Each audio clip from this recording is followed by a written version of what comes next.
Thế giới hôm nay chào mừng các bạn. Đầu tiên hãy cho mình biết bạn có đang nuôi loài vật nào không? Để lại comment cho thế giới hôm nay biết nhé. Thời gian trôi qua, chúng ta thường dành nhiều tình cảm cho các vật nuôi và chúng cũng thế đấy.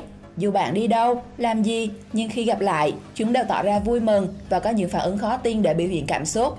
Đến nỗi nhiều khi bạn không biết chúng đã dành bao nhiêu yêu thương cho mình. Nhiều con vật sẽ tỏ ra buồn bã và khóc nức nở khi chúng không thể gặp được chủ nhân trong thời gian dài. Đến khi gặp lại, những hành động của chúng sẽ khiến chúng ta đôi lúc phải rơi nước mắt vì điều đó. Do đó, hãy yêu thương con vật bên cạnh mình thật nhiều nhé. Còn bây giờ, hãy cùng thế giới hôm nay khám phá về những phản ứng khó tin của 10 động vật khi gặp lại chủ nhân sau thời gian dài nhé. 10. Chú chó thất lạc. Chú chó Piper và cậu bé Carter Licata đã là đôi bạn thân từ nhỏ. Cả hai đã quý mến nhau ngay lần gặp đầu tiên. Một hôm, mẹ Carter thả Piper ra ngoài sân để đi vệ sinh, nhưng con chó đã lạc đâu mất. Cả nhà đã tá hỏa đi tìm hết mọi nơi, hỏi thăm hàng xóm, đánh ảnh tìm chó lạc, nhưng vẫn không thấy tin tức gì. Hẳn những ai đã từng thất lạc chú chó của mình đều có thể hiểu được cảm giác này. Sau hơn một tuần tìm kiếm nhưng không có kết quả, cả gia đình đã cho rằng chú chó cưng của họ đã không quay trở lại. Thế nhưng mẹ Carter đã nhận được một tin nhắn về chú chó giống Piper. Cô cùng chồng mình đã lập tức lên xe đi đón bé về. Thời điểm đó, Carter đang đi học nên họ quyết định cho cậu bé sự bất ngờ. Ngay khi nhìn thấy chú chó của mình xuất hiện, Carter đã không giấu nổi những giọt nước mắt của mình. Thật mừng vì họ đã tìm thấy và đưa Piper về nhà.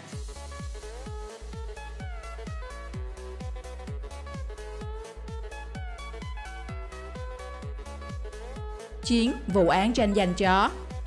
Trong một phiên tòa của thẩm phán Judy, một người đàn ông và một người phụ nữ đã tranh cãi để xem ai mới là chủ nhân của chú chó nhỏ màu trắng.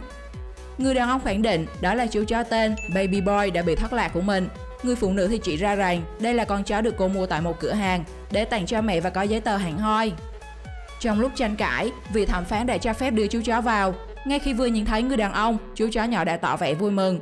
Ngay khi được thả xuống, chú chó nhỏ màu trắng đã chạy ngang qua người phụ nữ để đến chỗ người chủ thật sự của nó. Người đàn ông đã không giấu được cảm xúc của mình khi bế chú chó lên. Đây có lẽ là khoảnh khắc mà ai cũng thấy siêu lòng trong phiên tòa này.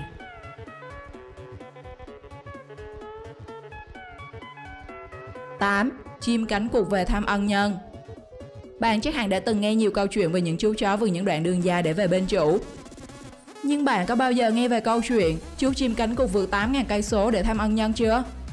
Trong một lần đi đánh cá, ông Chao, một ngư dân ở Brazil, đã vô tình bắt gặp một chú cánh cụt đang nằm thoi thóp trên bờ biển. Ông đã cứu sống và đem nó về chữa trị. Ông đặt tên nó là Jing Jing. Sau khi hồi phục và thả nó về biển khơi, ông Zhao không nghĩ sẽ gặp lại Jing Jing. Thế nhưng chuyện bất ngờ đã xảy ra. Một vài tháng sau, Jing Jing đã quay trở lại để thăm ông. Nó tỏ ra rất vui mừng khi gặp lại ân nhân và chỉ mình ông mới có thể chạm vào nó. Kể từ đó, Jing Jing đã thay đổi lối sống của mình. Mỗi năm khoảng 8.000 km. Đây là một hành động minh chứng cho lòng biết ơn của con vật với người cứu sống nó. Hãy đối xử tốt với động vật vì nó cũng sẽ đối xử tốt với mình nhé. 7. Chú chó mất tích 21 ngày. Cảm giác chú chó yêu quý của mình bị mất là cảm giác rất đáng sợ. Đáng sợ hơn là thời gian cứ trôi nhưng con vật của bạn vẫn chưa trở về. Kirsten Karp đã lạc mất chú chó Liddy của mình trong khoảng 3 tuần và cô cảm thấy mọi thứ xung quanh đang sụp đổ. Thật may mắn, Liddy sau khi đi lạc đã được một cặp vợ chồng tìm thấy và chăm sóc cẩn thận. Sau khi tìm hiểu, họ đã tìm thấy chủ nhân của Liddy và quyết định đem nó trở về với chủ. Bạn có thể tưởng tượng giây phút khi cả hai gặp nhau sẽ vỡ òa đến thế nào. Ngay khi bước vào cửa, Liddy đã không ngừng quậy đuôi và phát ra âm thanh vui sướng hạnh phúc. Cả hai ôm chầm và quấn quýt lấy nhau. Sự việc đã khiến những người xung quanh không kìm được nước mắt khi chứng kiến. Bạn nghĩ sao về cuộc hội ngộ này? Comment xuống bên dưới cho thế giới hôm nay biết nhé.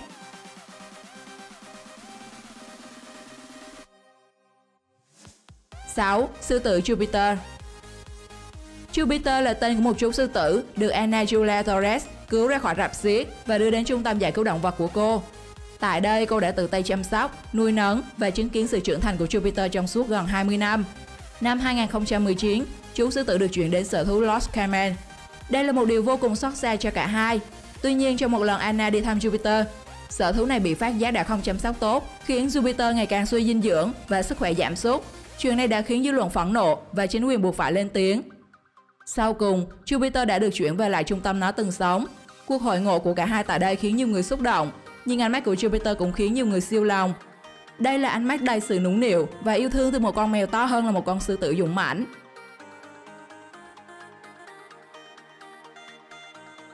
5. Chú chó của người quân nhân. Tham gia quân sự là niềm kiêu hãnh với mọi quân nhân. Tuy nhiên, việc xa cách trong thời gian dài cũng khiến chúng ta nhớ mong, chứ đừng nói đến những con vật trong nhà. Sau một năm phục vụ tại ngũ, nữ quân nhân Bailey đã được phép trở về nhà. Khi vừa bước vào, có lẽ do bộ đồ lạ mà chú chó cưng Seiko đã không nhận ra cô.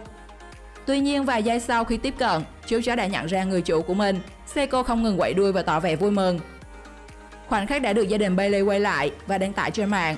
Không ít hình ảnh các chú chó hội ngộ với người chủ quân nhân khác cũng được đăng tải. Dù xa cách và không gặp mặt trong thời gian dài, các chú cún cưng vẫn có thể nhớ mặt và mùi hương của chủ chúng một cách đáng kinh ngạc. Và hình ảnh về những cuộc hội ngộ này luôn khiến chúng ta sụt sùi vì cảm động. 4. Tinh tinh Limbani. Limbani là một chú tinh tinh đáng yêu và nổi tiếng trên Instagram với 735.000 người theo dõi. Hiện đang sống tại Trung tâm Tổ chức Động vật Hoang dã Zoological ZWF ở Miami. Chú tinh tinh này bị mẹ bỏ rơi ngay khi vừa mới lọt lòng và đã may mắn được cặp vợ chồng George và Tania nuôi dưỡng.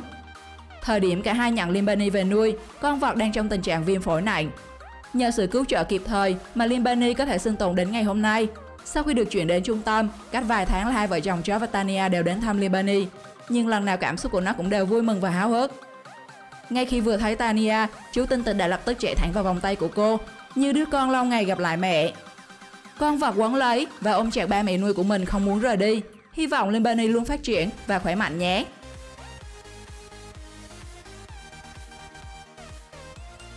3. Sư tử Kiara.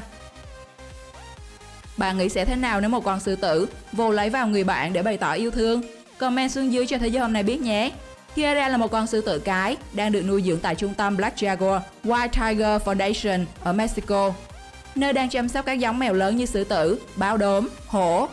Con sư tử được một người đàn ông tên Adolfo giải cứu khi còn bé và đặt tên theo một nhân vật trong bộ phim Vua Sư Tử. Kiara đã được anh nuôi dưỡng trong một khoảng thời gian trước khi được chuyển đến trung tâm. Dù xa cách trong thời gian dài, nhưng khi gặp lại người đã cưu mang mình, Kiara đều không khỏi phấn khích mà nhảy chồm lên người Adolfo và vặt anh xuống. Nó liên tục dụi đầu vào người và ôm chặt lấy anh bày tỏ sự vui mừng. Có lẽ Kiara sẽ không bao giờ quên được lòng tốt mà Adolfo đã dành cho nó khi còn nhỏ. 2. Chim ưng khổng lồ. Nhà bạn có nuôi loài chim nào không? Chia sẻ xuống phần bình luận bên dưới cho thế giới hôm nay biết nhé. Một người đàn ông ở Bắc Mỹ đã vô cùng ngạc nhiên khi con chim được ông cưu mang đã quay trở lại và dành cho ông những cái ôm ấm áp. Đây là những hành động vô cùng hiếm thấy ở các loài chim. Được biết, con chim ưng khổng lồ này được ông cưu mang và nuôi dưỡng nó khi bị rơi khỏi tổ và gãy chân. Sau khi vết thương khỏi hẳn, con chim đã có thể tập bay và trở về với cuộc sống hoang dã của mình. Những người hàng xóm ở đó cho biết, sau khi rời đi, con vật cũng thường quay lại thăm anh vài lần. Quả là một con chim đầy tình nghĩa.